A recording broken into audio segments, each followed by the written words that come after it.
What's up, guys? Welcome back to the show. I'm Jeff. I'm Chris. This week we have kind of a pretty exciting show for you. A couple different things we're going to talk about. But how's things been? Pretty good. Not been a pretty busy week for me, so not too much video game going on, but I was playing more of Assassin's Creed Black Flag and a little bit further into that.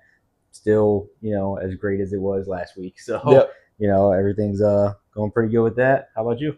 Yeah, so we beat Mixtape last weekend right after we finished filming. We jumped on that. It ended just as good as it started. Just a great game. I mean, it was like super emotional from the beginning to the end. I've talked enough about it over the past few episodes, but definitely try it out.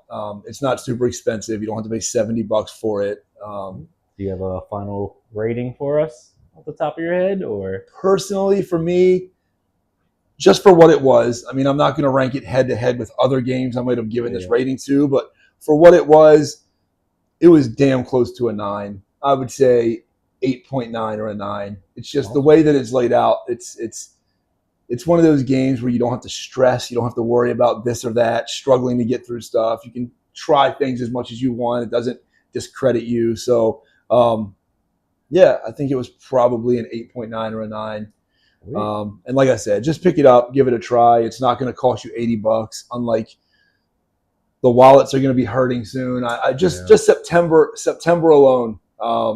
3 big titles, that I'm looking forward to. Yeah, and I mean, one of them that I'm very much looking forward to getting to, Orbitals. I don't know if you've heard about that. Yeah, old school anime style. It's kind of like a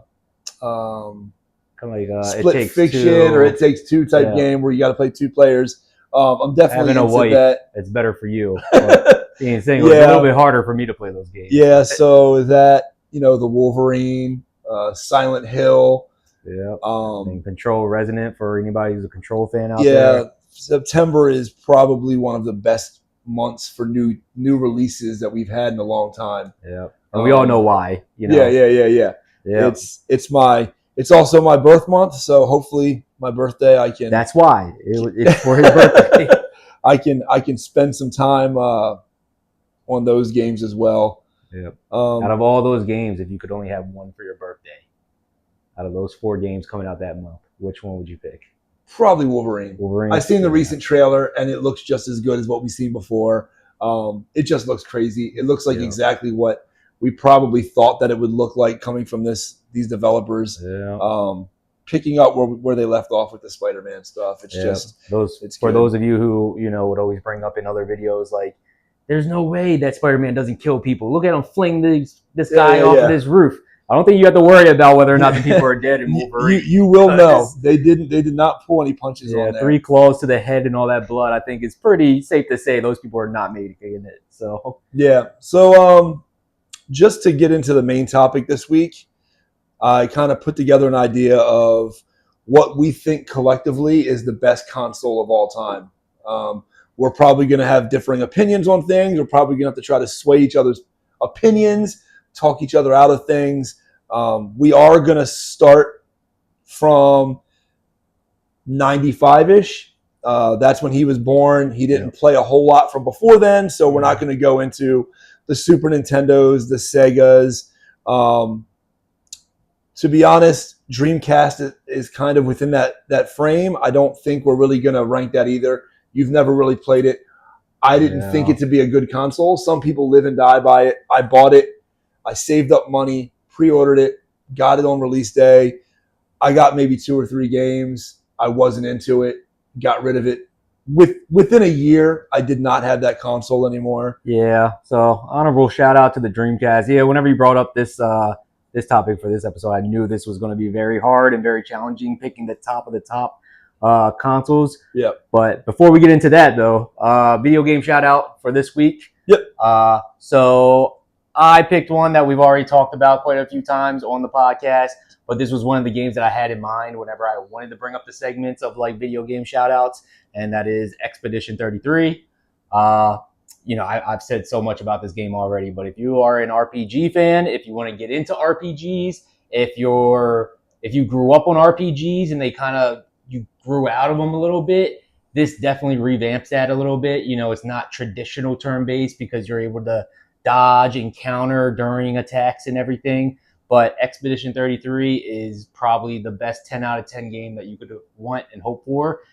Combat, story, music, visuals. I can't think of an area where this game could do better in. Every character could be somebody's favorite character. Every area could be somebody's favorite area. And there's a huge decision at the end of the game too. So, for those of you watching, maybe put in the comments what decision you decided, being non-spoilerish, Yeah. But Expedition 33, check it out, get it. It's also not an expensive game. I think it's like 50, 40 bucks, something around there. Yeah. So, look into it.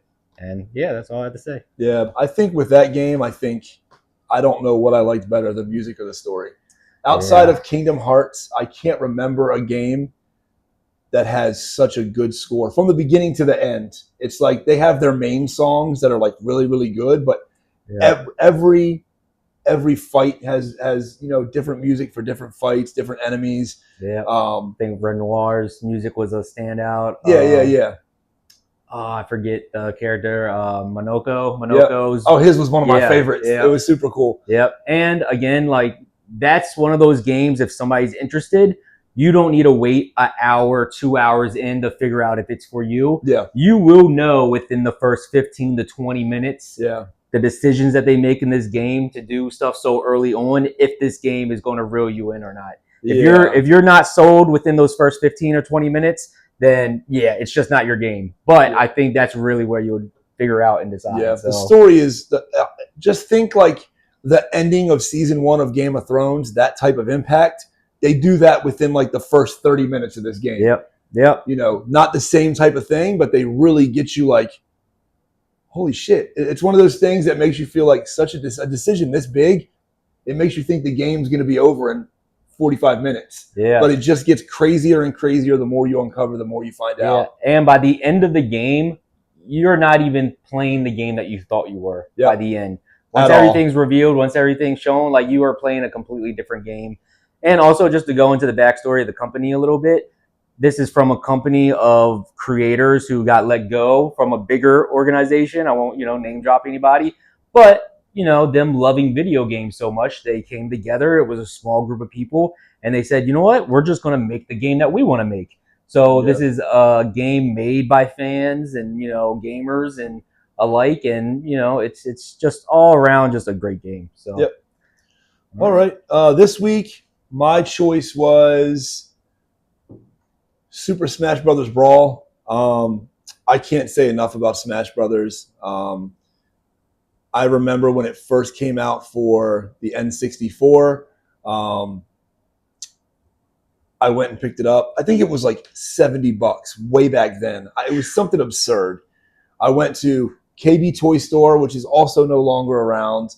I went in there to pick up something, and I saw the original, and I was like, all these characters in one game, Mario, Pikachu, they're all. So I spent my money on that. I got home, and I was like, couldn't believe it. It's a fighting game with all of my favorite characters. Being able to be Link or being able to be Mario or Peach or Pikachu and battle each other. And, they brought it out at the perfect time. N64, you can have 4 players at once. Yeah. A lot of decisions were decided between Super Smash Brothers. It's and it hasn't faltered from the beginning to the end. My opinion, I feel like they've only gotten better and better. Now there's probably I don't even know how many characters. There might be 150 characters in this game now. I mean, the selection menu is so small because they have to size it down. You're scrolling through trying to see who's who. There's different variations. I wonder at this point, are they running out of characters for Nintendo and everything? Well, when they added Joker from Persona and they add people like that, I'm sure. Yeah. Every time they come out with a new IP, they're just like, we can throw anybody in there. And at this point, so many games are being cross-platforms. You might see Leon in a game coming up. I mean, bring a horde of zombies with them. People can say what they want about the Joker announcement from Persona, but whenever I seen Snake from Metal Gear Solid pop up in this game, I was like, they're doing anything now. We can Was do that not a anything you huge want. thing? Like people didn't like the Persona thing? No, When you no, first they, said no, they Joker, I did. was thinking No, DC's Joker. I was oh like, no, oh, that's no, kind it of was from weird. Persona. No, But, no, that was huge. I remember when they would do at award shows, like they would announce at the end, like it would be like a clip of like new fighter entering, and it yeah. was him. Everybody went ape shit. Like everybody loves that game. So when he I was saw some announced, reactions from Sora. That would definitely went crazy. oh yeah, too. that one was. Yeah. That's the one that I wanted the most. And I'm going to be completely honest with you. I never downloaded the character. I never got that DLC. So I don't know much about that. But this Smash Brothers Brawl definitely isn't the best one. But it definitely kind of took you to the next level with adding new characters and stuff like that. You had a bunch more characters. So many. Last year for my birthday, that's kind of how we kicked it off. We just had like a party, had some people over and played that for a while. Like it's an ultimate party game. It's one of those things where it's fun. It's better than your normal fighting game. There's a lot of chaos going on and stuff like that. So Do you have a not particularly this game, but in general, do you have a Smash Bros main character? So it's always been Pikachu. Yeah. But I feel like there's a lot of characters now with Cloud and even Link. Some of the guys I've used, I feel like I'm better with them, but like Pikachu is kind of like the go-to. And then if I start getting my ass kicked too bad, then I'll switch over. But I like to stick with my guy, and switch it over as we go. Yeah, I've never played a Fire Emblem, but for some reason or not, I've always went to Ike. Yeah, and I just didn't know who he was. I was like, oh, sword, cool, and he hits hard. So I'm like, yep, that's my guy. Never played a Fire Emblem, don't even know who he is, but yeah, that's my guy. All right. So you ready to step into the next section? Yep. So yeah, we're gonna start with PlayStation. So did you just want to go through each one and then try to narrow it down a little bit? We'll just narrow it down by, by company, and then once we get through PlayStation, Nintendo, and Microsoft, we'll kind of have them duke it out. We can get down to the top three, and then, this is not what we think is the, rank the best. This is just kind of us. If we were to have 3 weeks to sit down and digest this list might look a little different. We're going to kind of shoot from the hip a little bit just to keep it a little more exciting. Maybe look at some of the titles that they have, something we may have forgotten. We have, have some notes written down just to kind of keep us moving. But yeah, because each week is really much nostalgia based, personal based for us. So, whoever thinks PS3 is the greatest console of all time and we don't agree, hey, we're not arguing with you. We just want to see between the two of us, hey, what do we think? Yep. So you want to start with PS1? You want to talk about PS1 a little bit? I know that was your heyday. Not that I know put your age out there. So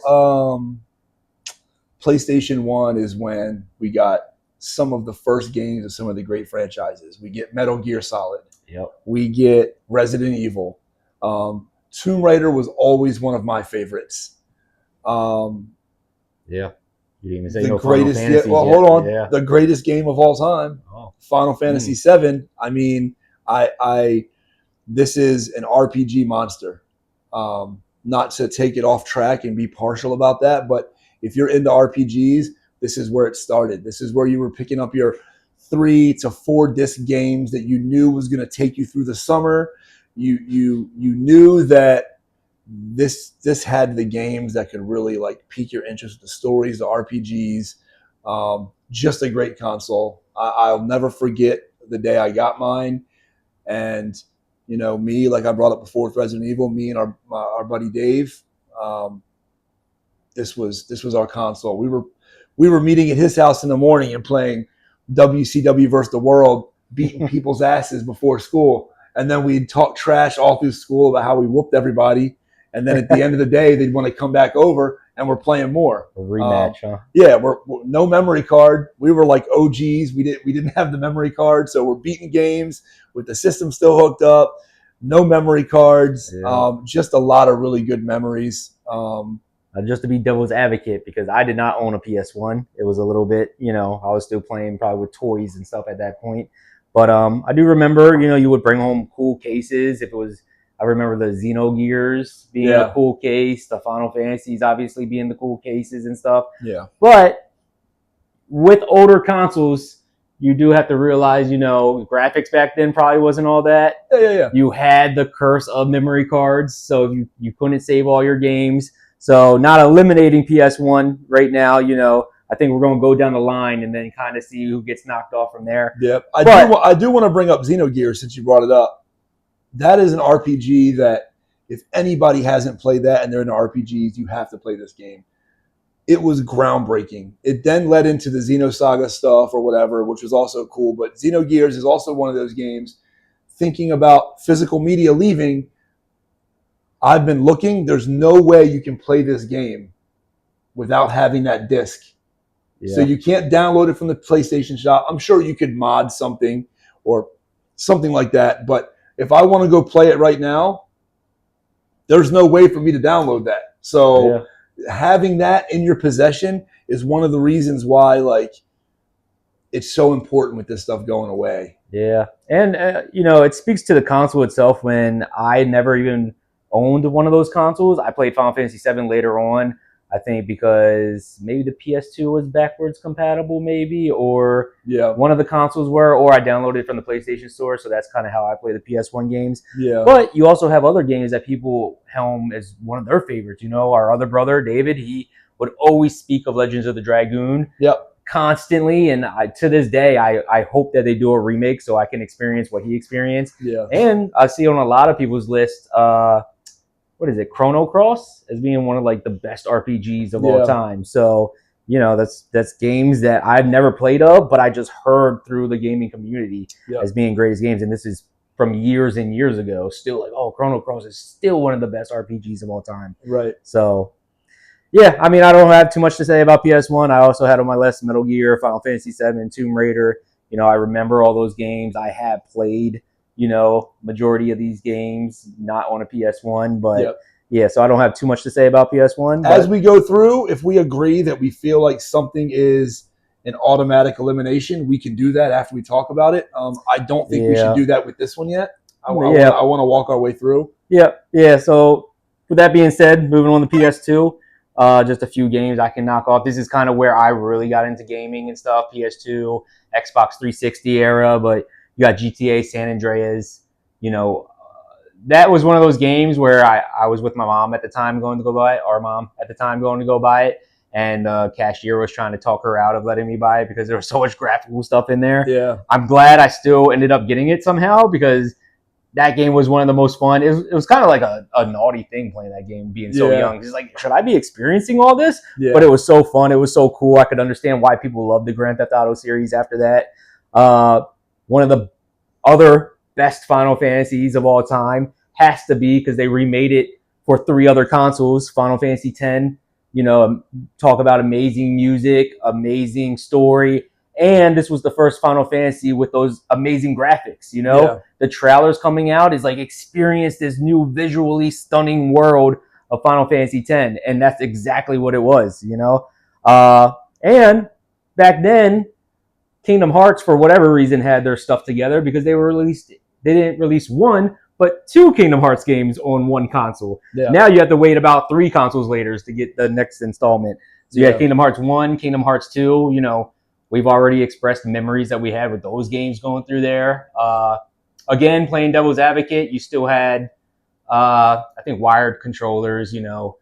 I'm sure younger audiences probably don't even know what a wired controller is. Yep. Memory cards still being an issue. Getting pissed off at mom for like trying to vacuum, and it's like, can you move that? And it's like, I'm in the middle of something. I can't move the cord. No. Yeah, and I think another big thing that we haven't talked about yet, and that was a big issue back in the day, was corrupted data. Yeah. So you're playing a game and then a memory save gets corrupted and then all that save data is lost. So you have to replay it. So again, huge games, huge highlights, but other huge caveats that I think they were able to fix later on with modern generations and technology. So yeah.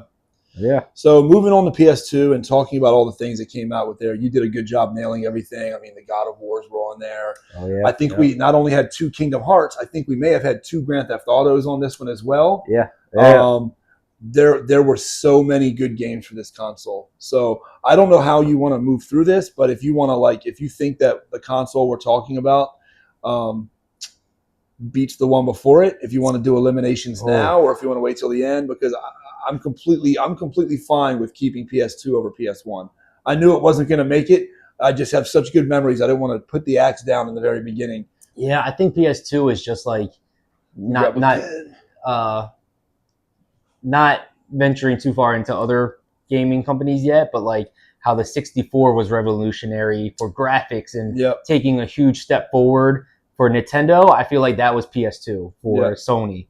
You know, everything improved. The system looked nicer. The games looked nicer. Like, you know, you had bigger save data with the memory cards. So yeah, I mean, I'm comfortable taking PS2 over PS1. Oh man, I would just say the catalog that PS1 had was just crazy. I think had higher highs, but I think PS2 just had a more consistent, you know, run of games. So yeah, I mean, I'm fine taking PS2 over PS1. All right, so moving on to PS3. This console, I believe, also may have had 2 Grand Theft Autos. This is when the Uncharted, the Batman's, Arkham City was out. I mean, this was a really good console as well. I will say, with all honesty, you may have more of a speaking point on this, because this is kind of where I got caught up in the console wars, and I made a decision. And my decision was not the PS3. My decision was the Xbox 360. So I remember something happened. I had the money saved up. I was ready to go. I was planning on buying PS3. The 360 came out. I played it in Target. I think it was Medal of Honor or something. It looked amazing. And I'm like, I have the money. They have one in stock. I'm just going to pull the trigger on this. I'll just get the PS3 later.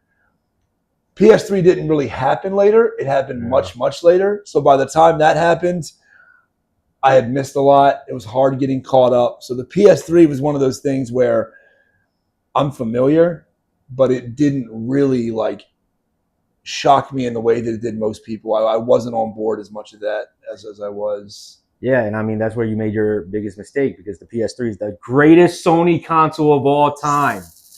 Well, just kidding. So, no, I mean, PS3 has some heavy hitters. You know, you have Last of Us, one of my favorite games of all time, Ni no Kuni, came out on PS3. Yep. You know, the Uncharted's also a big gaming trilogy and everything, the Mass Effect games.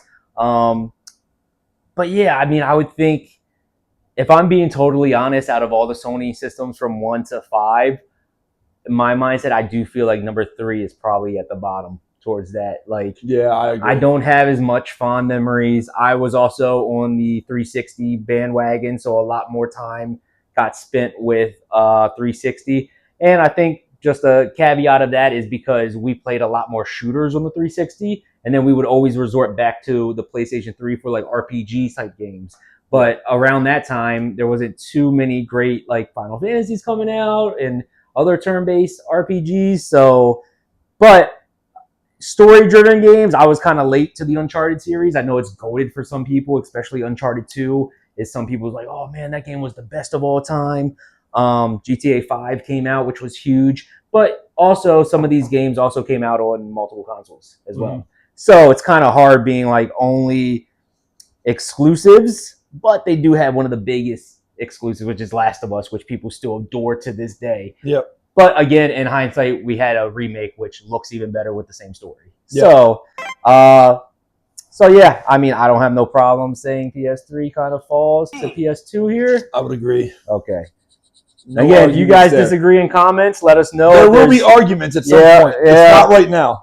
If there's some games that we're missing, you know, because we kind of had to shoot this pretty, like you said, off the hip and everything. So if there's some games that we're missing that you're like, oh, you guys didn't talk about God of War, this one for PS3, you know, let us know in the comments. Yep. So what do you think about PS4? So now this is where it gets tough, because I think PS4 is one of the best consoles, you know, like genuinely, like, you know, they had Spider-Man, Last of Us 2, Red Dead 2, which I know also came out on multiple consoles, but I just remember so many games coming out for PS4. PS4 is when I got on my Dark Souls 3 days, Bloodborne days, and then that's what made me go back and play the other ones. I have so many fond memories. PS4, bigger gigabytes, so you can hold even more games. And I believe PS3 and Xbox 360 were both suffering from like technical issues with the red ring, and the PS3, messing up a little bit with corrupt data. I don't remember ever having issues with the PS4. Yeah. So to me, it was great. And I think that was the start of one of the best controllers that we got too with the PS5 later on, because PS4 controllers were so awesome and great. They just felt good. They handled well. So, I'm a big fan for the PS4. I don't know how you feel, but yeah. So I am not willing to drop the PS2 for the PS4. We can have that conversation a little bit. All right. But we can definitely jump to the PS5, which, Do you have any highlights for the PS4 real quick, though? I do. Like, everything you said is good. I mean, I do agree with everything. So many good things really started happening on the PS4. A lot of great franchises, You got another Kingdom Hearts. Yeah. PS2, man. I think I have the most memories on the PS2 console. So again, I'm not saying that that's it, but I'm willing to move on. It's too close. Hopefully the PS5 saves us and just knocks both of them out, and we don't have to argue. So PS5, I have, again, I'll say this a million times until the end of time. Memories are so closely tied into gaming for me. I will choose a bad game that I have good memories with over a good game any day of the week. That's just one of the parameters I use when I'm ranking games. There are some games that people hate, and I've had such good memories, whether it be with friends or just, being through specific times in life where those games became comfort games and stuff like that. Do you have one off the top of your head? As far as games? A bad game that you might have good memories with? Oh, man. I remember there was a game called Rallycross. It was a racing game, and everybody that I hung out with at the time, they're like, "Why do you play this game? It's terrible. The controls are bad. The drifting is bad." And I remember again, like, loving that game, going through stuff and just playing it and being like, you know what? This is like my escape. Only person I knew that liked that game was Dave. Dave would get on there with me. We'd race, try to unlock different cars, try to find secret hidden pathways, and it was just one of those games that just a lot of people were like, dude, why are you playing that? Like, you can play Gran Turismo, you can play real racing games. So there are probably more if I thought about it. But to that point, PS5, I remember leaving work at like 4 a.m, me and you scrambling to find out. You were already on the move. You had checked a couple GameStops, and you're like, dude, these lines are long. There's signs on the door, which thank you, GameStop, for putting those signs on the door, letting us know you only have 5 or 6 or 7 instead of letting people line up for hours. But finally found one, and like that was a really good memory for me. I remember sitting outside the game. We sat out there for like 7 hours just for a pre-order. It was just like good time bonding, talking about games, meeting people in line, which is one of the coolest things you can do in gaming is meeting people who of similar minds who like the games in public and starting conversations.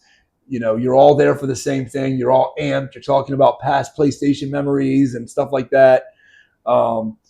Ordering Chick-fil-A and then him throwing it away because he thought the bag was empty. What are you going to do? It's just one of those memories where it's like that makes this console special for me. I remember taking off of work, got the console, came straight home, booted up Spider-Man. I'm playing. Everything looks better. The controller blew my mind. I could not believe how good this controller was.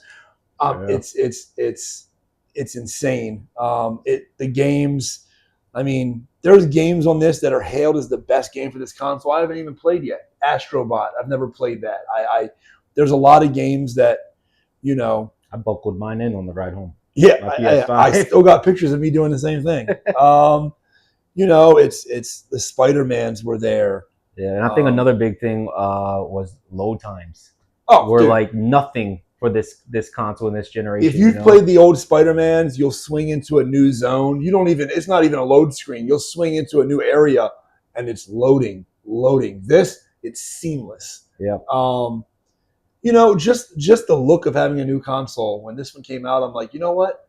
This is a beautiful console. Looking at this is really well designed. It's sleek. It looks nice.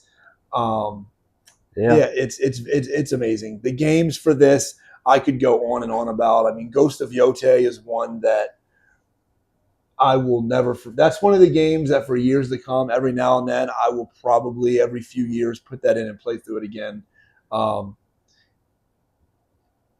It's just one of those things that kind of it is what it was supposed to be. Coming from the PS4, they did exactly what they needed to do. We always say like, oh, how can they make it better? Everything's getting better and better and better. With this console, they did exactly what they needed to do to make this console great. Yeah, I mean, even certain things that you can do on the PS5. I remember me and David getting one, and he was at home playing a game, and I was at my house playing. I was like, hey, let's try this new, pop-in picture system. Yeah, like the screen mirroring type thing. Where he was able to put my screen on his screen on like the bottom right while he's playing his game. Yeah. And speaking of games coming out, 2 of the games that I pre-ordered with this system was Demon's Souls, because, Souls fan here, and Miles Morales. And it opened up a way, because I knew you and him wasn't really into the Souls games a whole lot, and I get it. But I was able to share that while he's playing his game because, hey, man, just look what I'm doing in this crazy game. Look at me battle this huge, 20-foot knight real quick, or watch this dragon come down and burn me for the 20th time. Yeah. And, it gave you that experience to share your games with others. As you mentioned, the list of games for this console that's come out, this is where I got very, very fearful for my wallet, because it was so many good games coming out every month for this console. Yeah. And, you got Elden Ring, you got Baldur's Gate, Ragnarok, the second God of War from that series, Expedition 33 we talked about, all the Spider-Man, it's so many games, and games that I'm probably still going to be playing once PS6 comes out, because they're still releasing them. Yeah. Alan Wake 2, another shout out to that. Like, so many good games for this. And yeah, I think this is where it's going to get hard with the 2 and the 4 and the 5. So I also want to give a nod to the headset. Like, dude. There's no headset better. I don't have like a $200 pair of Beats or anything like that, but like this headset, mine's been wonky for a while. I've been trying to figure that out, but when this thing's working, it is the perfect gaming headset. Yep. Nothing gets better than that. I play all my games with the headset on, and like if I could recommend playing any games with the 3D Pulse headset, the original one for the Xbox, they actually came out with an upgraded one, which cost a little bit, but I got that. That's pretty good as well, because my original one was just hanging on by limbs at that point. But any horror games that you play with that headset on, you will hear stuff that you normally won't be able to hear, like knocking coming from somewhere. And that's just how great the headset is. It dampens out literally everything. Yeah. So, yeah, it's great. So, with that being said, I do not think that the PS5 is going to be the real argument here. I really think that PS2 versus PS4 is the biggest argument. I'm not willing to look. My vote is for the PS2. Yours is for the PS4. I feel that's already out there. I don't think that the PS5 beats either of them. Oh man, that's so hard, because I feel like recency bias is probably taking me right now. And I'm blocking that out. Yeah. I wish we would have like a better basis to go on, because as far as overall games coming out and whatnot, like, you think the PS2 had way more games than the PS4 did? I don't think it had many more games that are like world renowned, that are very popular. But I feel like for that console, there were more games that I enjoyed on that console than the PS4. This is just going to be This is going to be one of those age gap things that we're going to go through periodically. I feel like without a doubt, if this was my PS4, the PS2 was my PS4, and we both experienced the PS5. One, I'm not even ruling out PS5 yet. So, like that's hard in itself. But I think if you looked up a list of like the top 100 best games of all time, you are going to get a lot from the PS4. You're going to get Red Dead. You're going to get Last of Us 2 is going to be in there. You're going to get the God of War 2018, whenever that came out. Like a lot of those games are going to be on there before you get to more PS2 games. Not saying that I love the PS2. It's hard to do this right now. But I can't go PS5. So if there's any compromise, it's me going PS4. It's so hard. I won't PS5 has like Baldur's Gate is like crazy with how much they put in there. I don't care about. I've never played Baldur's Gate, so that's why I'm fighting for it right now. That's not a horse in my race. Elden Ring is one of the greatest games I've ever played. Like, but I had Dark Souls on PS4, so I'm okay eliminating PS5. But we got to argue a little bit about 4 and 2. If we eliminate PS5, I'll go with 4. But I'm not settling. 5 can't be it. I'm not settling and losing PS2 for PS5. But I'll lose PS2 for PS4. Can we meet in the middle and say PS5 beats PS2, but then PS4 beats PS5? So either way, 4 wins. No, because you're trying to get a double win here. We're going to evenly eliminate PS2 and PS5, and we're going to land on PS4. Okay, I'm fine with that. All right, so we made it out of the Sony bracket. Oh, let us know if you agree, because this is harder than it looks. So, if you're in the 40-ish age range and you want to discuss PS2 in the comments, I'll be there for you. Like I haven't played PS2. I'll be there for you. PS2 is amazing. I just want to put that out there. But yeah, man, toe to toe, like the heavy hitters. Again, it's memories. I feel like when the PS4 came out, I was so busy working. I had different life choices. I had to do other things. PS2, I was a kid. I had wired controllers with stickers on them, playing Kingdom Hearts, trying to beat Sephiroth in the Coliseum, and failing it to this day. But maybe that's why I don't like it. PS2, I was probably like late teens. I was like working hourly jobs where I could just get off and kick back. And like when the PS4 was out, it was like, hey man, 60-hour work week. Working in a warehouse that was insanely hot. So I didn't have the, Maybe I'll give you some leeway more on Nintendo since that's your pride and joy. So yeah. So with that being said, on to Nintendo. So the first one, Nintendo 64. I have never been in my life, I don't think, outside of maybe all the handhelds having the Pokemon games, I don't think I've ever had as much fun at that point in my life when the console came out as I did with the N64. Just to jump in real quick, we eliminated all handhelds. So I know Nintendo is super popular for having handhelds, but we went with mainline consoles only. Yeah, maybe we'll jump to that at a later date. Yeah. Maybe that'll be a show or a topic. Even though Switch and Wii and they can be considered handhelds, but they're still a main consoles. Yes. So the N64, I feel like when this console came out, at that point in my life, is when I had the most friends. It's when I had the most friends who gamed. And I think around this point in my life, I played the most video games. This is kind of when I was like riding bikes a little less and exploring the woods a little less and getting into stuff like that a little bit less. And we were just playing the N64. Ocarina of Time, if you look at the average amount of time it takes someone to beat that game, I've probably doubled that.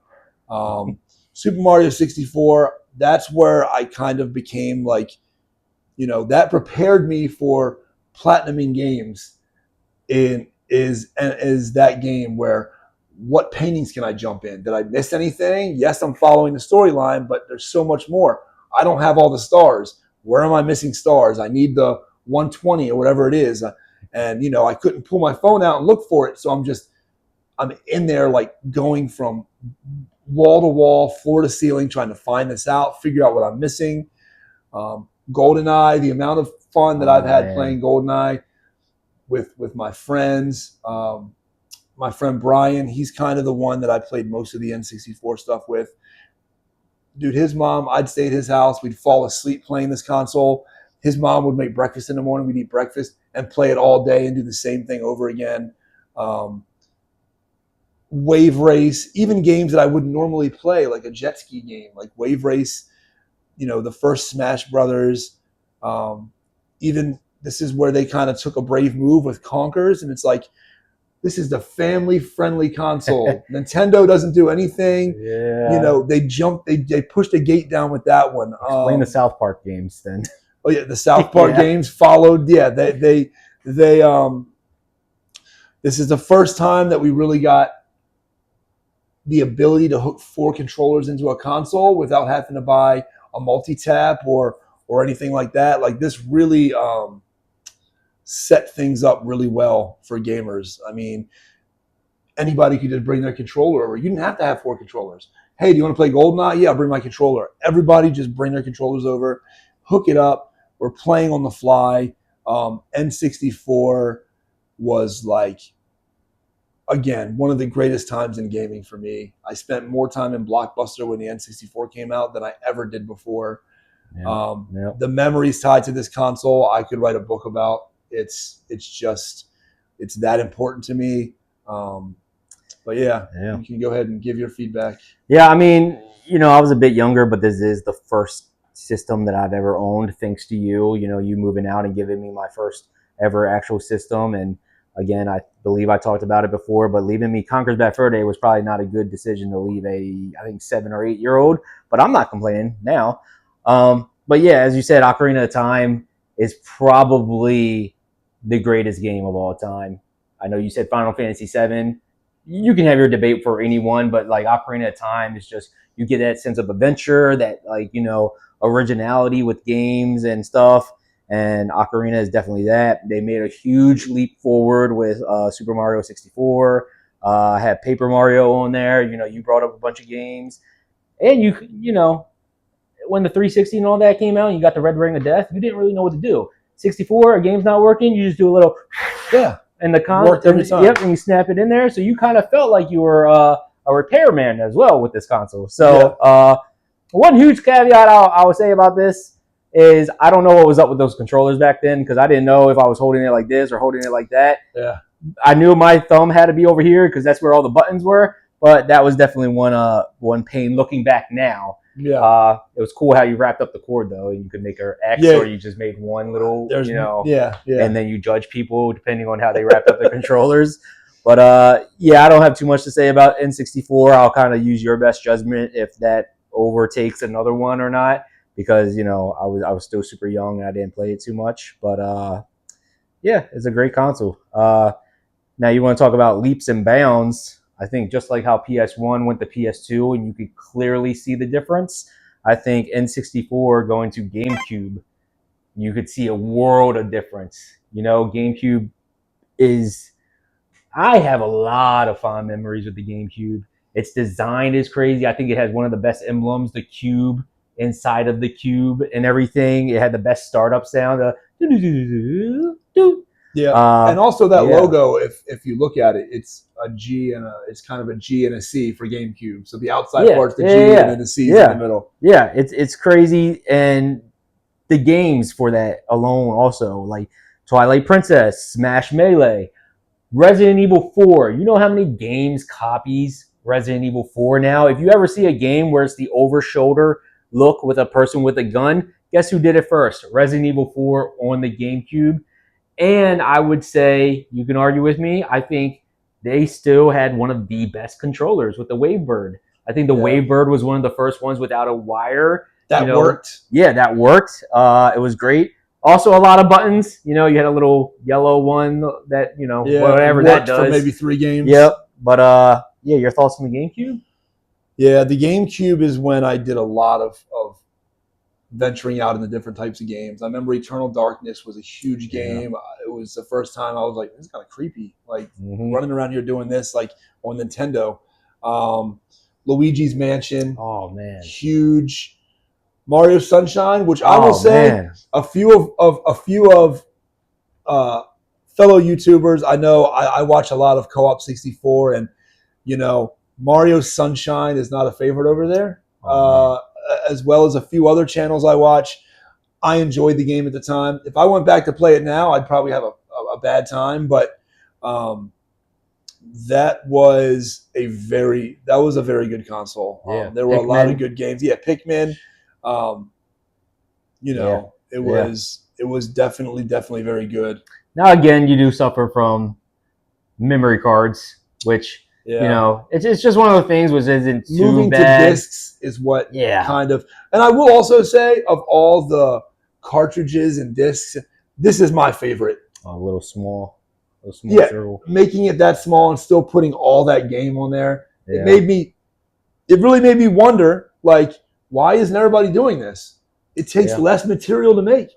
Some of these games are just as long as some of the games on PlayStation, but Xbox, they're still making, but I guess it's the fact that they had the option to put more on those discs. As far as GameCube, they don't need to put more than what they put. So it was a smart design too, because a lot of people had like game cases that they would just put all their games in. So instead of having this huge thing, GameCube was like a little tiny thing, So So I'll leave this one up to you because, like I said, not too much about N64, but So there's no way we can do this. I don't even think GameCube is the second best console on this list. It's going to be very hard for me to move that forward. Oh, all right. I mean, I'll leave it up to your judgment. Honestly, I would have put. I think GameCube is up there as high. But again, I'll leave it to you. So you guys all heard that. If you want to roast anybody in the comments, it's this guy. Oh, nobody's gonna roast me about Nintendo. I feel like GameCube was like really, really cool, and like even to this day, it was cool. So many good games. It had a handle on it, whatever. Carry it around. Had a handle. Very durable. I've seen people drop it from like. I think it won the test between that and the PlayStation and the Xbox. Yeah. And also shout out to Animal Crossings. We also didn't mention that. We'll probably miss a bunch of games on these lists, and we'll think about them halfway through and be like, let's talk about the PlayStation 1 real quick. You remember? Yeah. All right, so GameCube eliminated. All right, next one is the Wii. The Wii is when Nintendo really showed its innovative side. It let everybody see that, like, hey, we can do this thing. Like, we can. It's their motion control beat the daylights out of the Move and the Kinect. It was the most accurate thing out at the point. So many good games. I mean, just Wii Sports. I think that's, of course, it came with the console, so it sold so many units. You could go on and on and on about the games, the Zeldas that came out for this console. People they rave about it still today. This game is still in probably 80% of the nursing homes in this country. They're Wii bowling. They're out here doing dancing. Wii Fit. This is not my favorite console. I feel like you could definitely tell that its gimmick was motion control. The first chance I got a controller that I could use that wasn't the Wiimote and the nunchuck. Yeah. It was definitely very innovative. I was not a fan of that. I was not a fan of turning the Wiimote sideways to use as a controller. I'm a big guy. I'm 6'4". I was huge as a kid. I've been big my whole life. My hands are too big for the only knock I'll have on any Nintendo console. First off, is their controllers, because they've been killing me. The 64 was crazy. The GameCube was okay, but still a little crazy. The Wii, it just got worse. This thing was smaller than a TV remote. I got to hold it like this and try to push these buttons. Imagine playing a game like Zelda where you're going to put in 50, 60 hours and you've got to hold your hands like that the whole time. Yeah. It was definitely a rough time for that. If you want to jump in and so when you were saying the Wii is definitely not one of your favorite consoles of all time, I think that was the first point where I actually agreed with you, because I completely do not like the Wii. Yeah. I don't think I ever owned a Wii, and just to go off, I don't think there was any single great Zelda game that came out for the Wii. I think you had Skyward Sword and that was it. Twilight Princess came out for the GameCube. Wind Waker came out for the GameCube. We should have kept the GameCube. Shit. Yeah.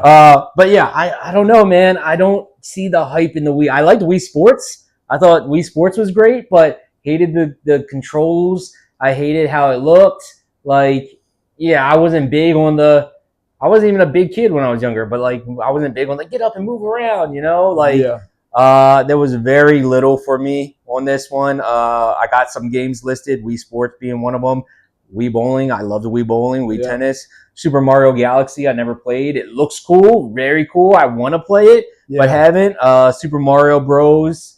Was another one, but I never was into Super Mario Bros. As much. So I recommend Galaxy, and I do think that recently they came out with the double pack, which is Galaxy 1 and 2. So if you want to check it out, it's there. Yeah. So I think that we're not going to waste anybody's time. I don't think this makes it past the stage. Get it out of there. We agree.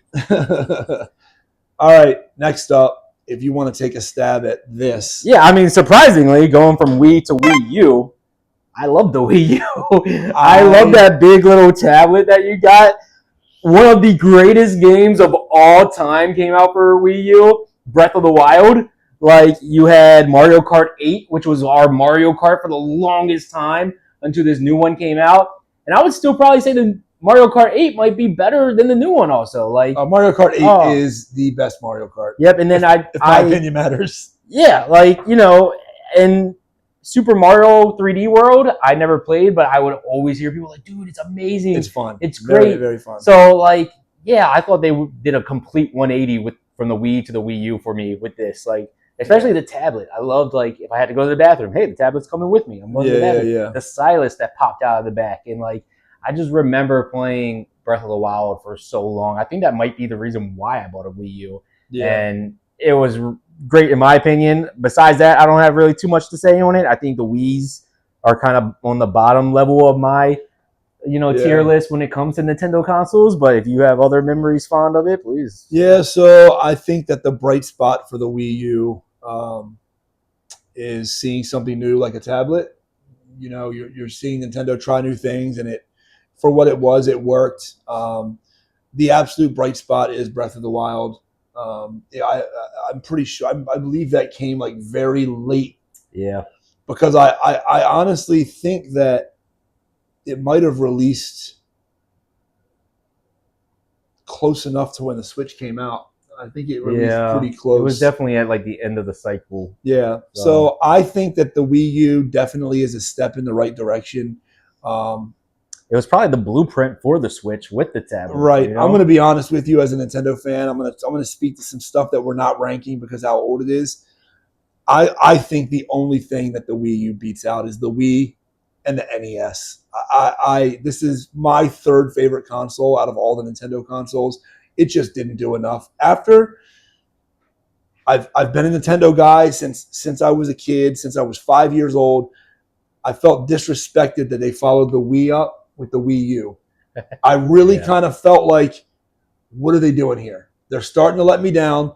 You've let me down twice. You can't release the Super Nintendo. You can't come from the NES to the Super Nintendo, which is like, this is the greatest gaming console ever, to the N64, and then the GameCube, and then take us 20 steps back with the Wii, and then move us 5 steps up with the Wii U. I'm not going to talk too much about this. I think that you did get HD Wind Waker, which was amazing. Yeah, but yeah, I totally agree with you though. I think we can agree this one's got to go as well. Yep. So all right, N64 still leading the pack. You said before N64 was NES. Super Nintendo, greatest console of all time. We were going to have it on the list. Probably because I would know zero about it. But no, I was saying at the time it was the greatest console of all time. Oh, it was only the second console out, really, because nothing else started before then. Did you start the Wii U? You did. Yep. So I'm going to go into this next one saying that if there is an argument to have amongst Nintendo, as a huge Nintendo fanatic, this is the only argument for anything that can beat the N64. The Switch is when you started getting all of these third-party titles, these games that were made by people that you've never heard of. It was when, to me, the eShop really started working, where you could really go on there and start buying anything you wanted. All of this, everything was in your hands. The games were absolutely amazing. I feel like I've put more time on this console. Top 3 of all consoles I've ever played. Taking it on the go, road trips, vacations, when everyone's asleep.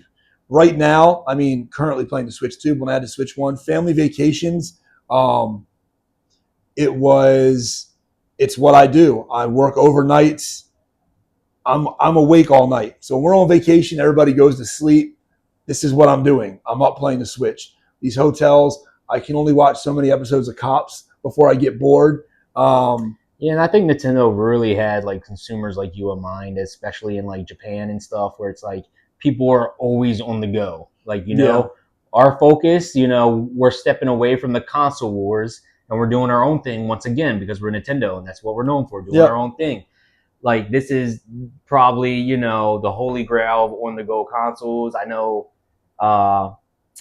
that's hard to say because I know the DS was super huge too. But yeah, Switch, man, it has, Tears of the Kingdom, Super Smash Ultimate, Super Mario Odyssey. Just to name a few games. I'm looking through games now. So outside of the Pikmins and the Tears of the Kingdom and things like that, like the Metroids and all of the games that we would normally pick really high. Chronicles. Mario Kart 8 Deluxe is a vast, great improvement on the greatest Mario Kart game of all time. Animal Crossing, all these things. In the top 20 games, there are 5 or 6 that I've never even played that are just third-party games that people were allowed to bring on and play. The Switch was definitely, after the Wii and the Wii U, the Switch is where they won me back. They never lost me, but it really was like, all right, cool. You guys had me. Like, I thought I was getting punked for 12, whatever many years. Like, we did good. Like, we're back. So, yeah. And other titles, man. I love playing, like, Little Nightmares on the Switch. Yeah. I love playing there's the game, like, Inside, or, like, it's a side-scroller kind of, right? That sound familiar to you? I know I have it. I haven't played it yet, but I see so many great reviews. Yeah. That and Hollow Knight was a big one that everybody like really loved. I know people were crazy about Hollow Knight too. So I think that's when they really, pushed the boundaries with who they were letting into their exclusive little club at Nintendo. It's like, we don't care if it's good games, like bring them on over. So man, Switch was great. We had one just quite a few months back before the Switch 2 came out. So So, now the big question. I think this is going to be. I think the GameCube was our big fight. I think if the GameCube doesn't do it, that maybe the Switch is our second argument. So this is where I like Nintendo. I love Nintendo, especially certain games, Zelda and everything, and the Pokemons. But I have fallen more towards the backseat in recent years. Yeah. So, there's probably some Xbox or Microsoft consoles and PlayStation consoles that I would play more regularly than the Switch. I know you were way bigger on the Switch. So Nintendo's really more your realm. So I will say, just being unbiased and impartial in my thoughts, I think N64 has some way greater games, highs, but Switch might have just more really, really good games. Yeah. Even if you want to say, you could even say Tears of the Kingdom is one of the best Zeldas, but I don't think you would ever be able to say it's the best because you have Ocarina of Time on the 64. So just keeping that in mind, but this is another decision I think, I'll leave in your hands. Switch or N64. If it was up to me, just because I played more of it, I would say Switch. Yeah. But I think the right answer is 64, if that makes sense. Yeah. So we'll get rid of the Switch. Ooh. I could tell that was like a dagger in his heart. It was the Switch. I have so many good memories of the Switch. Again, it's just it's amazing. And you can't really even go off of like improvements because the Joy-Cons probably gave you just as much headache as the 64 controller. You got to play that thing with the the harness or whatever. Yeah, and something that I feel like wasn't even around back then, but is now is stick drift. Yeah. So like the stick drift in those Joy-Cons, and then if one went out, you had to buy a pack of 2. So now you have 3 that work and 1 that doesn't. So All right. All right. N64 moves on to the Switch 2. Yeah, so that's you. Yeah, so I mean, Switch 2, obviously it's still pretty recent, but I think there's a few games that really highlight this console. Talking about just the console itself, way more sturdier feel than the Switch. The bigger screen is a way bigger plus. I like the magnetic Joy-Cons now. That's a huge improvement. Everything that they could have improved upon from the Switch 1 to the Switch 2, I think they addressed. Yeah. Even for those of you who still, complain about the graphics, Switch 2 graphics look amazing. Yeah. It might not be as up there. They're PS4 graphics. Yes, they're behind the 8 ball, but PS4 look amazing. Right, yeah. Right. So, and just to list off a few games, 2 that we played, Pokemon Pokopia, amazing game. Donkey Kong Bonanza, amazing game. And then I've heard so much hype about this game, and I haven't even gotten into the first one yet, but Hades 2 came out, and everybody was crazy about that. So I think this is where, a lot of people really started taking Nintendo seriously again. Yeah. It's like, we're getting Resident Evils. I mean, we're getting Call of Duties. They're bringing the Madden games back, the Call of Duty games back. Again, this is one of the ones that I have really good memories with. We had a really, really good time at this release. Yeah. Met some really cool people waiting in line. We waited just as long for this one. We were counting down the days. I think in the beginning you were kind of iffy if whether you're going to get it or not. Then you started seeing some things and learning more, and you're like, I got to make this happen. So again, that was also a really good time. I'm going to say that if we made this list in 2 years, this might be the greatest Nintendo console of all time. We're getting Ocarina of Time remake. Oh yeah. We're getting Souls games on a Nintendo console. Yeah, Soul exclusive. Yeah, it's an exclusive game to Nintendo. I think that this is where Nintendo is gonna kind of flip the switch and try to start hanging with the big boys a little bit. We're getting games that we've never gotten before as exclusives. The remake, again, Ocarina of Time remake, I feel is going to be top 5 gaming moments in my life.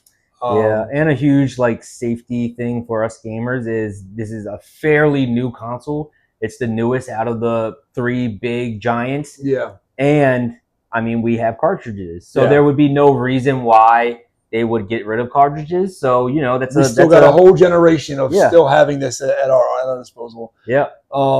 With that being said, I just don't think there's enough.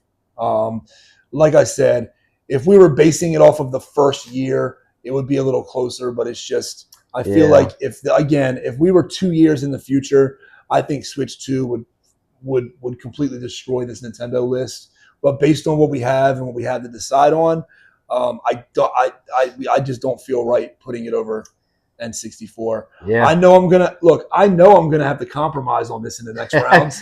I know that, and I'm willing to do that as long as I can say that N64 was the king of the Nintendo consoles.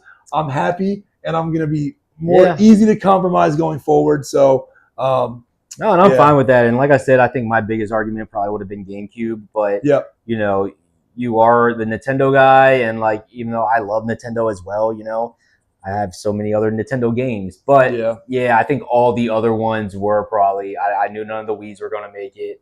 And the Switch is very where it's like, okay, now we're getting way more improvements. Yeah. And the remake game's a little unfair too, because once Ocarina of Time remake comes out, you're like, it does everything the original did, but now it's way better, graphics and this and that. So but it doesn't match. That's my most anticipated game of 2026. I know it doesn't match 65% of the world, but That's okay. So Switch 2 got the cut. Now let's Yep. move into Microsoft. Microsoft. The original Xbox. Yeah, you can start us off with this one. This is where we get Halo. To me, one of the most fun, one of the greatest first-person shooters of all time. This is where we get Fable 1 was on the Xbox original. Yep. One of my favorite RPGs. Whenever, even toward the end of when they were making Fable 3 and they had competition with the Skyrims and the Oblivion games that were kind of similar. I really love the lighthearted feel of Fable. I put it over all of them. It was just so much fun. Gaming is not, for me, it can't always be so serious about, killing and attacking and all the battles and the fights. Like sometimes it's nice to have a little like toned down element. So with Fable, it definitely did that. Halo, I feel like started something huge in games. I knew the second I beat this game that there was going to be another one, and there were probably going to be many more.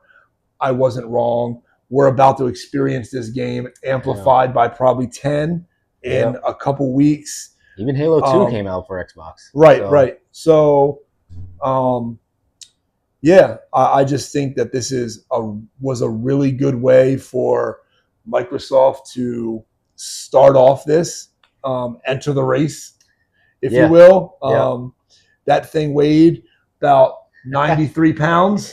The controller was probably this big. It's the first time you'll ever hear me complain about a controller being too big for my hands. Yeah.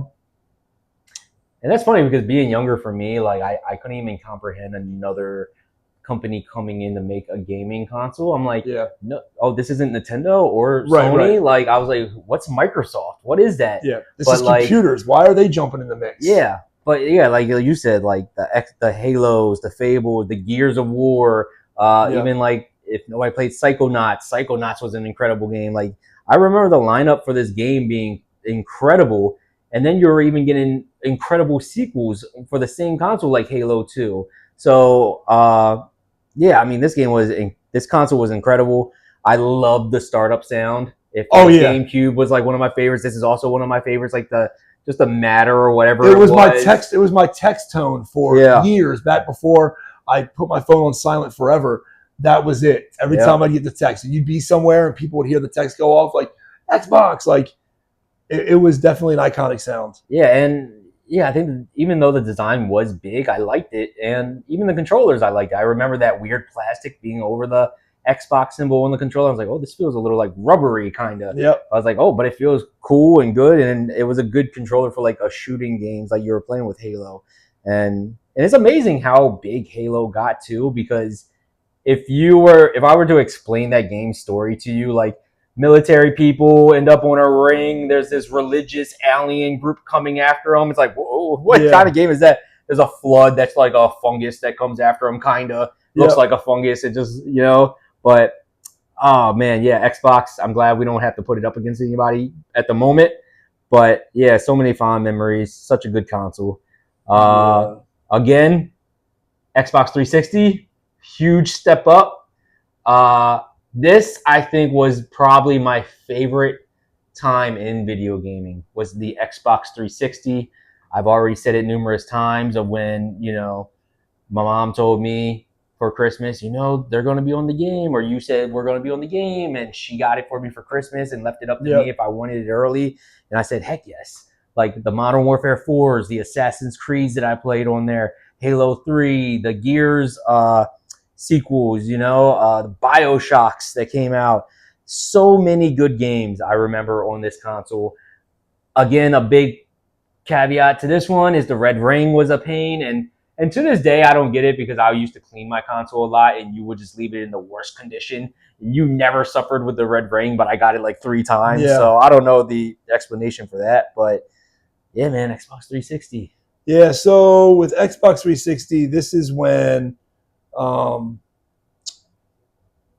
online shooters were in their best. I had outside of the Xbox 360, that's when Call of Duty lost me. It just went down a path that I wasn't ready to follow. This is where we also got more Halo. In my opinion, the best of the Halo. I mean, we were up all night playing this. We would take 3 online. and Reach over 2. I think Halo 2, a lot of people consider 2 like was the on the best. original. Yep. Maybe not the best then.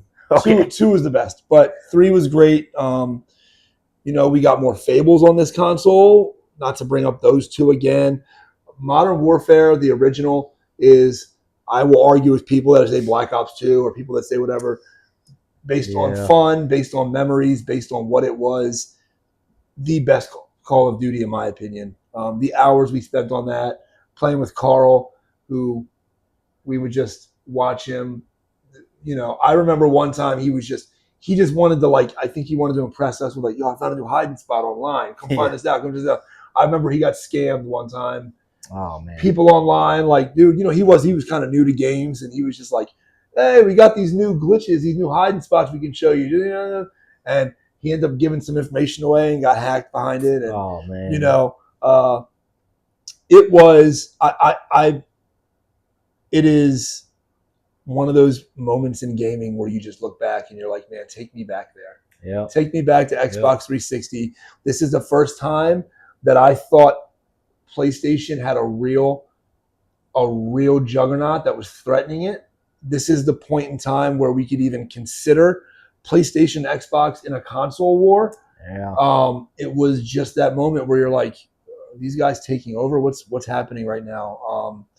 And if I get half the votes, but I just don't see a situation where the original Xbox makes it out of here alive. Yeah, I mean, neither do I. Know Xbox started a lot of things, but I think 360 just heightened everything to a better degree. And I know we just talked about how great the headset was for PS5, but back then the free headset that you got for this was like, dude, I get a free headset. Yeah. Look at this. This is awesome. You look like a McDonald's worker, but it was great. Yeah. And a big thing I think we forgot about was the avatars that you could make on the 360 too. Oh, dude, take me back to that. It was awesome. You buy a shirt and stuff. It might have been the start of microtransactions a little bit. I remember mine had the Gears armor and the Master Chief helmet for almost the entire time. It was amazing.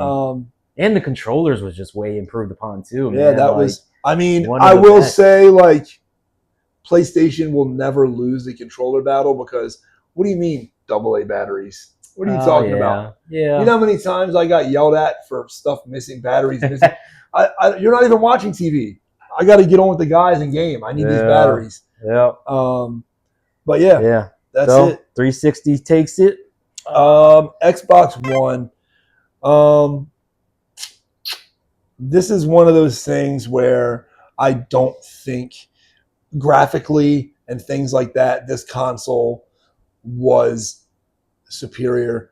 I didn't think this is kind of for me when we kind of did the Wii and the Wii U type stuff with Nintendo. I feel like overall I was disappointed. I started falling out of love with Microsoft pretty quickly because of this. There were some great games. Yeah, I think graphics wise, I think there was definitely a big improvement graphically with because you got Red Dead 2, you got GTA 5, even Witcher 3. But this is where I think we started seeing a bit less exclusivity with this console. So these games, you could also play Witcher 3 on PlayStation. You could play GTA on PlayStation, Red Dead on PlayStation. This is where they forced you to kind of be like, where do you want to play these games at? Yep. So I think more was trying to give you hey, look what we can do with this system. With it was either it was better, chatting with your friends or this or that.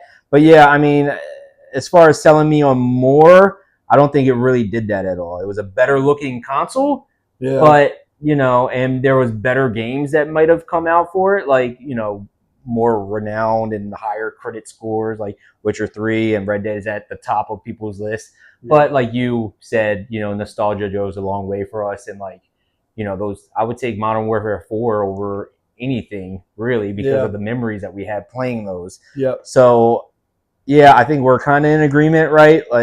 Xbox One probably isn't making it out. I think got to get the cut. Yeah, I think there was just a bigger gap between the Xbox and 360 than there was from the 360 to the Xbox One. Yeah. Graphics improved, cool. You probably got a better headset at that point, but yeah, it just didn't go far from there. And then leading into Xbox Series S and X, I think that's where we were really out of the game with Microsoft. Yeah, this thing is man, this is where the Game Pass became like a super thing. Like this is where man, this is like having a dog for a really long time and it just dies on you. Xbox, I'm like, man, you guys got me. 360, I'm like, you really got me. Xbox One, I'm like, you know what? I've seen things take step backs like this before. We're gonna bounce back. We never bounced back. I never owned one. I've played one on multiple occasions. I'm not impressed by the game releases. They really tried to make this a machine where, hey, you're able to just download all this stuff and play it for a certain price, and people think they're getting free games because they're on the Game Pass. And this really feels like a hustle move by Microsoft. And when you have Nintendo busting their asses to do better, and you have PlayStation, who don't quote me on this, but when you have PlayStation, who is the self-proclaimed, and I think a lot of people would, say that PlayStation is the king of consoles. Yeah. Let's forget the last 3 months with PlayStation though, just so that way we love them again. Yeah. So I feel like this was them waving the white flag in the console war, and they just lost it all. I have no desire. The only reason I have a desire on buying this is I'm a diehard Gears fan, and they're putting us in a position where we can't play it unless we own this machine. So I am. This is probably, of every console on this list, this is my least favorite. I'd rather play the Wii 1,000 times than to play this. I just feel like it was a sneaky move on their part, the way they handled it. I had no desire to get it. They never did anything to try to reel new fans in, and they never did anything to really try to retain their previous fans. Yeah, and I mean, listen, we're easy when it comes to video games. Just show us some cool stuff and we're in. It doesn't take much to hook us. And I really feel like at this point, like Xbox just has like maybe an identity crisis. Like they don't know what they want. I had to look up some exclusives, and it's Indiana Jones, which I heard some good things about. Halo Infinite, which was mixed reviews with the open world kind of aspect of it. And then you have a Forza, which we don't really play racing games. So, but yeah, I mean, going into this console, like the controllers didn't really look much different. You're not giving us really games that we really want. Like you're not really hyping us up for any reason to come to your console when the PS5 is coming out with exclusives and games that I can play on your system. I can also play on this system. And a big talking point is just nowadays money. Like we don't have enough money to get every console. So what do I want? This one that's just going to collect dust, or that I'm actually going to play? And when companies started raising prices on consoles and Xbox started getting into that, I really thought, like, the nerve of you to raise prices on this when you're already not selling machines. Like Switch 2, if they haven't done anything yet that's going to try to bring people over who never had a Switch, or even people who weren't Nintendo fans, give them a few months. PlayStation, the exclusives speak for themselves. Yeah. If you want to play the best games, you've got to get a PlayStation. They just, again, like you said, the exclusives, you really drop the ball. You're not going to win us over by being able to play old games for free. That's not gonna win us over. Yeah, another big thing, like you can make fun of PlayStation all you want for like copywriting. Like we already had the PS7 copyright. I would prefer that rather than, I was so confused when the next Xbox comes out. Like, what is S? What is X? Like 360? Like, just start doing numbers. Why are you going to do the Xbox One and then follow up with the Series XS? The next one, let me hold your hands, Microsoft. The next console was the Xbox 2. You just follow suit. You can fire or You can relocate people within your company. I wouldn't say fire because I don't want to see anybody in the gaming industry fired. I want as many people there as possible. You can relocate people who are coming up with your names and make this a whole lot easier because the Series XS, that's not it. And I'm still confused S is one console and X is the other. Yeah, it's yeah. So they made their worst console and they made 2 different versions. Yeah. So this is probably for me the easiest cut on the list. This was easier than the Dreamcast. I actually should have left the Dreamcast on if I was going to talk all that about them. We had Power Stone. So yeah, this is getting the cut. Now, before we jump into the top 3, I just want to bring up the fact that I just want to give N64 flowers one more time. It was one of the greatest consoles. You haven't already? And it's choking on flowers. I know that this is not going to be in this race, so I want to be the one to make the call and just eliminate that now so we can really break down and talk about Sony and Microsoft. Really? I feel like, because I'm not biased towards any of them, like, I don't take away the fact that 64 has some of people's favorite gaming memories of all time. They do. So, but we're talking about us, and I know that these are 2 consoles that were the reason we narrowed the list down. Man, is because you weren't familiar with certain things that I really was. Because Super Nintendo would have fought a little harder in this if it was there, but you know nothing about it. So just so we can have a real argument, and just for the viewers and for ourselves, we can keep it as fair as possible. You don't have enough memories, and you don't have enough experience with the N64. Whoever side you're on right now, he shot his own console out.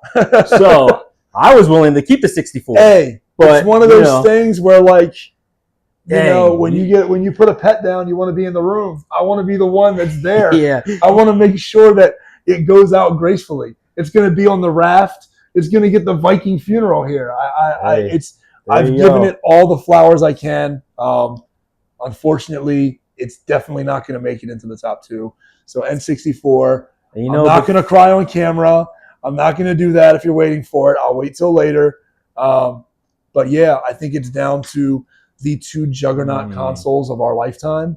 And see, before you said all that, I was heavily leaning towards PS4. But then once you started talking about, but it's us, it's what we think. And I was like, and then I had flashbacks of little Chris playing the 360 and having so much fun. And I'm like, oh no, this is the turning point where I mean, maybe not this directly, but that's where it went from like you asking me for help to me running behind you in Call of Duty because I was not going to get shot. I needed you to get me through. So this was a huge turning point. I have my decision.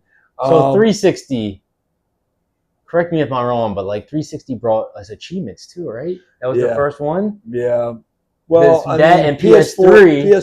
They had trophies. PS4 definitely had it, but like when we actually started, because I don't think PS2 had trophies. No. It's when we entered in the PS3 360 is when they had their trophies and we had our achievements. So I mean, they did have them 4 months before because I think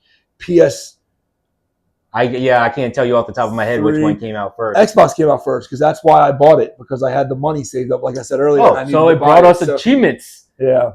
That might be why PlayStation Which, by the way, was following suit later. It's a side note. I don't know if this will ever come up again, but Nintendo's got to figure that out. We should have achievements. Yeah, I would love achievements. Like, I know it's not for everybody, but it's just something you can add if you want to do it. I like looking at people's gamer scores. Whenever me and you play games and we've rolled credits on games and we both talk about that, not in a competitive way at all. Yeah, I want to see how well you did, and I base that off of the trophies. I go straight to the game. I compare the games, and I'm like, oh, I got this one and he didn't get. I'll bring that up. Or that's never the case, though, because I always have more than you. But I hear what you're saying. And also, everybody else follows suit. I don't know how PlayStation does it. It's probably hooked up to your PlayStation account. Yep. But certain PlayStation games, when you platinum, they will send you an email with like a custom picture for that game with the platinum trophy in that image. I'm like, this is awesome. Yeah. And like, I mean, maybe Xbox does it. I don't have a Series S or X. That doesn't make up for getting rid of physical discs, but it's a nice little thing for you to do for us. Yeah. But okay, back at the problem at hand. So are you leaning more towards one than the other? Yeah. And which one's that? PS4. Oh, see, this is gonna be hard because I am thinking 360 now. Like, it would not be hard to sway my judgment. Greatest I console really of all thought time. I was prepared to go PS4 because I was thinking that you were going PS4. I'm looking, if I'm going towards like memories and me watching you grow as a little brother in gaming, like things like that, and the experience that we've had, it's Xbox 360. If I'm looking as far as games and the games that we love and some of the greatest games of all time, Yeah. PS4 had a run unlike anybody else. I think universally for other people, it had the greatest games of all time. You know, like, but I think we could list off way more of our favorite games of all time off of the 360. You know, like 360 got me into Assassin's Creed. It got us into Call of Duties. BioShock. Yeah, Halos. BioShock. I mean, well, not It Halos, kept but the they Halo kept the Halo going. It kept the gears going. Like, you know, there's a lot there for substance for us, for like our game catalogs and what we still play today. You know, I think we'll catch a lot of shit for picking 360, but I'm cool but with it. I'm trying to look at it unbiasedly because PS4 was also amazing. Like, it had great controllers. Like, the video games that did come out for the PS4 were amazing. The graphics, you know, if this was a check mark, you know, I get it's unfair because it came out so many years later, but the graphics was incredible on the 4. Even I like PlayStation cases better too, like the blue, and like, Yeah. I like it better than the green. Especially the 360 cases were a little bit. I've always loved the green stuff. I thought it was cool. Really? I'm coming from an era where like I hit a phase in my life where everything was clear neon plastic. Apple made the computers.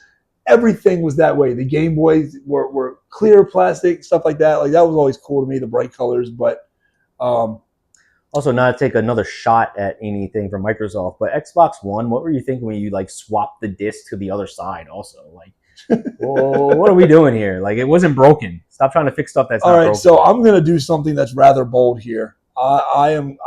Let me look at it. I'm gonna let you make the final decision. Oh no! My king is dead. My king is dead. So I'm willing to ride into This battle. can't just come down onto me. With whoever you want. I really do think I'm 51-49 on the Xbox. But it's that close. See, like, if you had a list of the top best games of all time, like Red Dead 2, Last of Us 2, like the Spider-Man, like, that's all on PS4. Like, yeah. And like, and that's a big thing of going off of the best console of all time. Like, you have to talk about the games. That's why you buy the console or the games. Yeah. But if you just wanted to talk about the console, also, the PS4 looked great. You know, it looked like the PS3 was like big and clunky and like everything. Like, PS4 improved tenfold on that, and it started one of the best controllers of all time too. So, yeah, you know, I'm looking online just to see what people say, and, you know, Reddit and a couple other things I just looked at in those few seconds. All of them have PS2 hailed as the greatest console of all time. So, well, we already killed that dog. That dog's been. That's the dog that we had as a kid, I was just and looking now at reference. You know, we grew up and we got a dog that looks very similar to it, but it's not that one. It's kind of like your goldfish dies and your mom goes to the store and gets you another one before you come home. It's like, oh, look, goldfish is all better again. This is tough, man. So if you had to pick, this won't sway my judgment, but if the PS2 was still in and it was PS2, PS4, 360, what would you pick out of that? I compromised on the PS4. I wanted the PS2 anyway, and I would pick the PS2 over the 360. I would pick the PS2 as my favorite. So the PS2, and that would beat Nintendo 64 as well? It would. It would beat that straight up. You should have fought harder. I just knew I was going to have to fight when we got the Nintendo. And I don't like fighting. And then you shot your own horse. I had to, because I wasn't going to sit here and argue with you over that, because the points you made for this are great. I have great points for this as well. I'm a realist. If you ask 9 out of 10 people, they're not going to pick Nintendo over these guys. I just feel like if we look at today, the games that we play, they are an extension of PS4. They are not an extension of Xbox 360. All right, I have my answer. And as you were trying to explain to me why you shot your 2 horses or your 2 dogs, it came to me, and you know, when a console can't be the greatest console of all time if it has one of the most horrible things that happens to it, and everybody knows immediately what it is. And when I say the red ring of death, That isn't Yeah. something that Microsoft came up with. That's something the gamers came up with. The Red Ring of Death was horrible. You would have to ship your console out and to get it back, and then half the time you wonder if they even worked on it. For people who don't know, or if somebody stumbles Oh. across this channel and you've watched this far and you know nothing about gaming, bringing up the Red Ring of Death is like bringing up COVID. Yeah, It really is. It was a pandemic on gamers. There were people trying to tell you to wrap them up in hot towels and yeah. fuck and Put it in the freezer or something. functionally try to fix it. You know, there were quick fixes. And then it cost you almost, if you couldn't send it in, or if it was something that, you know, whatever, if you needed to get that repaired, it cost almost as much as a new Xbox. So Yeah, that's also a very good point. I mean, PlayStation 4, no issues. knock on wood, they have never given us a reason to be like, man, these guys are setting us up. They're Yeah. mechanically flawed. And here's my thing, like, just to go back with the PS2 and PS4, I think PS2 was a bigger jump for everything, but every console afterwards like improved, and now PS4 has, you could play every game that you wanted to on the PS2 on the PS4. You know? Yeah, Like- but that's not the point. The point is those games were on the PS2. If we're Yeah, talking about I exclusives, mean, I get it. talking about exclusives is you can play Ocarina of Time on the 3DS, and I could probably go download it on the Switch too. Like, Yeah, I'm just talking about games that came out for that console. Like, if you could only play the games that came out on this list on the consoles they were released on, yeah, that's kind of where my mind was going with that. yeah. And I guess I just think as we got to the PS4, all games were looking amazing. So you really had to focus in on, hey, we have to make really good games now that just doesn't look amazing, because they're all going to look amazing. And that's how we got even better games. Yep. PS2, you know, Final Fantasy X comes out and you're immediately hooked in because, like, I've never seen something that looks like this before. Yep. Now we're used to seeing so much great stuff. You really have to hook us in even harder now. And I think PS4 did that just by having quality games. Yep. You know, so 360, I love 360. Red Ring of Death, it's horrible. You're out of here. You you're hurt outta yourself. Even if you wanted to buy an old 360 and play it, like, you get the Red Ring of Death, how are you going to fix that? They're not going to fix that now. Yeah. Again, PS4, you're gonna you have could to buy a take it- PS4. You're going to have to take it somewhere. And I think all it was I think like part of the motherboard kind of fell off, and they have to just solder it back in or hot flash it back in or something. So like you can get that done easily. There's a guy that's on TikTok that I watch. He's in the DC area where we are, our local area, and he's got a van, and he'll come to your house and fix anything in his van. He's got a setup. This sounds like a setup. So like he can fix something like that, but it's probably going to cost you more than what it costs to buy a used Xbox 360. So that's I forever. couldn't tell you what the problem was when you got the Red Ring, because I'm still waiting on mine to get shipped back to me. They're still trying to fix it. But so overall, if you had to pick your favorite console of all time, there was a lot of compromising here. There was a lot of swaying judgments. If you had to pick your favorite console of all time, what would it be? my favorite is probably the 360. Yeah. I have so many fond memories of it. Like, you know, it is my favorite Yeah. console of all time. So many great games that came out, and now they're trying to catch like the lightning in the bottle again by re-releasing Modern Warfare, and They're not the same. No, like, oh yeah, let's go back and remake some Assassin's Creed or stuff. Like, you know, you're trying to recapture that originality and that like height of gaming from old consoles. And 360 had so many great games. Yeah. And, you know, yeah, I mean, that was my all-time. It's safe to say yours was PS2. Yeah. I just feel like I am who I am as a gamer, largely in part because of the PS2. Those memories will be with me forever. Those games, you know, with things being as expensive as they are and stuff like that, I think the only older console that I'd probably try to invest in is a PS2. I'd like to just have it. yeah. So that's our list. PS4 is the king. Again, if we were to redo this list and really break it down and get to the science of it, it may look different. We may be able to sway each other a little bit more. It might be 360. It might have been the PS2. But this is where we're at. So yeah, if you guys we would love to hear you guys in the comments. Tell us what is your favorite console of all time and why. No judgment. we're definitely interested in getting the Yeah. feedback and seeing where everybody is. So, with that being done, King is PS4. We're going to move over to the game for this week, which I have, which is video game this or that.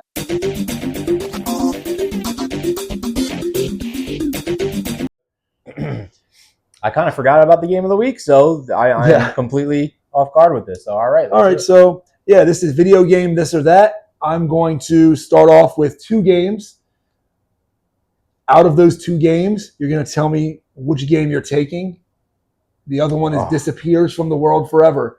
You can never play it again. All your memories of this game go away. The decision's on me. I just had to do that with the King console. Well, you're about to do it again. So this is the King of Games. right. I've got kind of an interesting list. Some of ones that I've kind of picked off your brain a little bit. Can I get a total? How many games are on here? Oh, yeah. There's 3, 4, 5, 13 games. Okay. All right. So I'm going to start you off with Halo 2, Gears of War 2. Who are you keeping? Man, I have to go Halo 2. You know, All I think Gears of War 2 I have more memories of, but Halo 2 I think introduced like dual wielding weapons and like it after Halo 1 you're like, man, that was an amazing game, but you didn't know how much more amazing it was going to get until Halo 2 dropped. So Halo 2, yes. All right, Halo 2, BioShock. Oh. All right, I'm going to get some flack for this, but like I will put BioShock's world up there as like one of the best worlds, like the city under the water, and there's a twist at the end of the game, which I'm sure there's been so many twists in movies and culture now, like, you know, you might see the twist coming at this point, but playing throughout the game for the first time, you weren't seeing that twist coming at there. You're like, would you kindly, you know, do this or do that? So yeah, I think BioShock. I'm not. Hey, you're not catching flack from me. Thank you. I'll just mute the comments. It's fine. All right, BioShock versus Clair Obscur Expedition 33. Clair Obscur. New school gem versus old school gem. All right. I think RPGs is really at the heart of, you know, stuff that I like, and Clair Obscur just does it way. I've seen this list done by many people, and usually they don't make it this difficult. There are some where you kind of know what it is. I try to make this progressively worse for you. Oh, great. Thank you. So the next one is Expedition 33, Dark Souls 2. Oh, all right, Dark Souls 2. Hold on now. That's a little bit easier because do you know that the history with Dark Souls 2? I don't. So Dark Souls 2 is kind of like the ugly stepchild of the Dark Souls games. Oh. That's when the director who like made this incredible world stepped away to make another game, and somebody else came in, and I think they were selling it as something other than what it is. Now, me, I love them all, so I can see big highlights. You're already crossing it off. So maybe I meant to pick Dark Souls 3. Maybe. So I still really enjoy Dark Souls 2, but you know, platinum that as well. But there's a bunch of other games that I would take over that, including Clair Obscur. So Clair Obscur. Expedition 33 or Spider-Man 2. Oh, I think we're still on Expedition. Only because I think I like Spider-Man 1 more. And yeah, I mean, it was a great game, and maybe it's recency bias, but yeah, Expedition. Expedition 33, God of War 2018.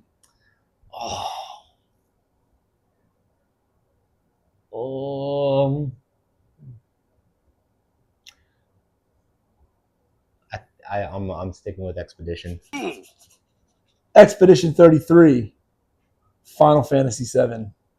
The original OG. The original OG. Oh man.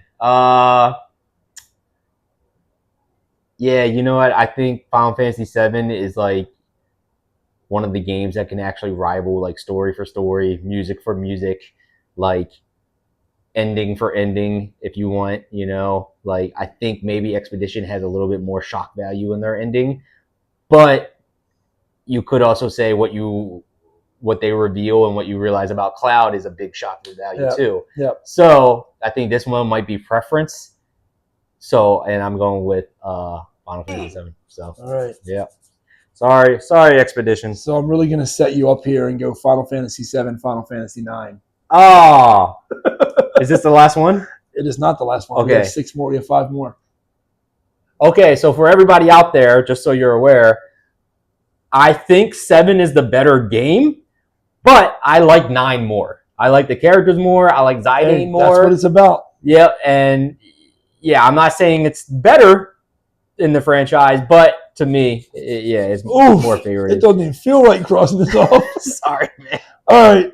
Final Fantasy 9, Assassin's Creed 2. Oh. See, he hasn't played any of the Assassin's Creed, but I've talked so much about Assassin's Creed 2 to him. And yeah, man, I think I really loved Final Fantasy 9, and I loved the story, and I was happy that I finally beat like one of these Final Fantasy games. But I didn't get lost in it like I got lost in Assassin's Creed 2. Like the story, watching Ezio progress, like Ezio being such a badass main character, like him taking revenge for watching his whole family get killed in the square and everything, and like realizing who the assassins are and who the Templars are, and like I loved that world so much, and I platinumed everything that you could do in that one. So I'm taking Assassin's Creed 2. All right. Assassin's Creed 2, Ni no Kuni. Oh, Part 1. Yeah, because Part 2. Yeah, I didn't really enjoy Part 2 too much, but oh man, that's tough, man.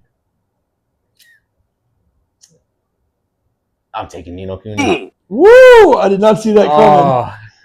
Did not see that coming. I love it. It's such a heartfelt game, you know? Like Ni no Kuni, Breath of the Wild. Wow. You've got one more after this. We're in the bottom 3. You can cook stuff. Yeah. You can use magic in Ni no Kuni. Yeah. You have a little lantern nose friend. Man, see, I think Breath of the Wild is so amazing because there's so much you can do.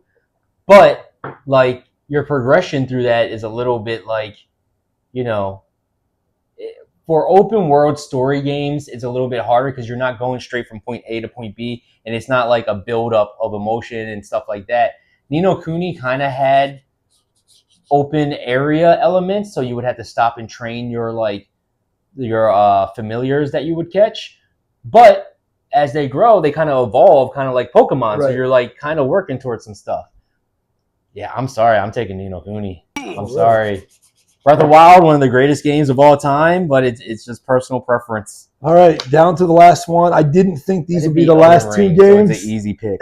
I didn't think this was going to be the last one. Your last 2, Ni no Kuni, Kingdom Hearts 1. Kingdom Hearts 1. That was a quick decision. Because, again, Kingdom Hearts 1, linear, you know, more linear than Ni no Kuni. And it's just a great game, man. Music, you get your Final Fantasy characters. Story's cool. You just want your friends back. And it was the first one, and that was before it got super, super confusing. Yeah. And it's like, okay, I kind of understand everything that's going on.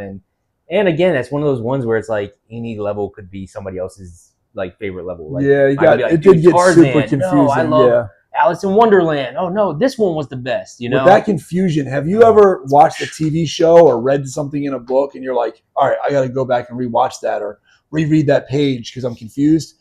After putting like 50 hours in Kingdom Hearts 3, I was like, all right, I think I got to replay that whole thing because I have no clue what's going on right now. Yeah, they definitely made it difficult when like some story elements are on like a phone game that's only available in like Japan. And it's like, how am I going to know the story of that? And with the fan base they have here, with the Final Fantasy fans and the Disney fans, I have a feeling that the Final Fantasy fans, more of them stayed along for this journey.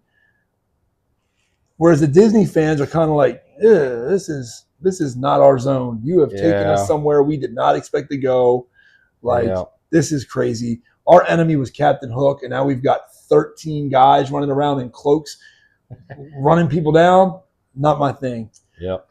So, yeah, I think if I would have done this, it would have looked a little bit different, but Kingdom Hearts would have been my number 2 easily. I'm pretty sure if I would have not botched the Dark Souls 2 over Dark Souls 3, it probably would look different for you as well. Yeah, Dark Souls 3 might have made it all the way. Yeah. So, yeah, that was it. They're not going to agree with this game for my decision, nor are they going to agree with my console decision. So, hey, that's the thing about being a gamer. You can do whatever you want. You can play whatever you like. There are people who will argue with you that Fortnite's the greatest game of all time. And if that's what you think, that's what you think. Enjoy what you're doing. Play the games you love.